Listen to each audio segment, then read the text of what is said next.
Madam আপনি উনি না যে বুড়ো মানুষকে জওয়ান বানিয়ে দেন? হ্যাঁ হ্যাঁ আপনি বসেন। প্লিজ ম্যাম আমাকেও জওয়ান বানিয়ে দিন। হ্যাঁ তোমাকে তো আমি জওয়ান বানিয়ে দিব, কিন্তু আমাকে 1 লাখ টাকা দিতে হবে। হ্যাঁ হ্যাঁ ঠিক আছে, কিন্তু আমাকে জওয়ান বানিয়ে দেন। আমার রক্ত শেষ, আমি দিতে পারবো না।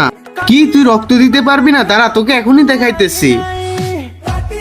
আরে এখন অল্প অল্প করে এর রক্ত তো কমে যাইতেছে, আমাকে আর একটা ছেলে খুঁজতে হবে। এখন এটা দিয়ে আমি কাজ চালিয়ে নি। দাও তোমার হাত দেখাও। এই যে ইঞ্জেকশন লাগিয়ে দিতেছি। এখন কিছু সময় ওয়েট করো, আর এখান থেকে কোথাও যায় না, ঠিক আছে?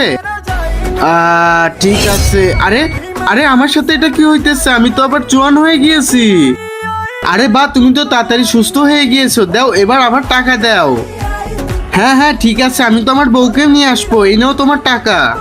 তুমি যদি তোমার মা বাবাকে ভালোবেসে থাকো তাহলে ভিডিওটাতে একটা লাইক করো এবং চ্যানেলটাকে সাবস্ক্রাইব করো। আর যদি লাইক সাবস্ক্রাইব না করো তাহলে বুঝে নেবো তুমি তোমার মা বাবাকে ভালোবাসো না। আচ্ছা ঠিক আছে ঠিক আছে, তুমি এই কথা কাউকে বলো না।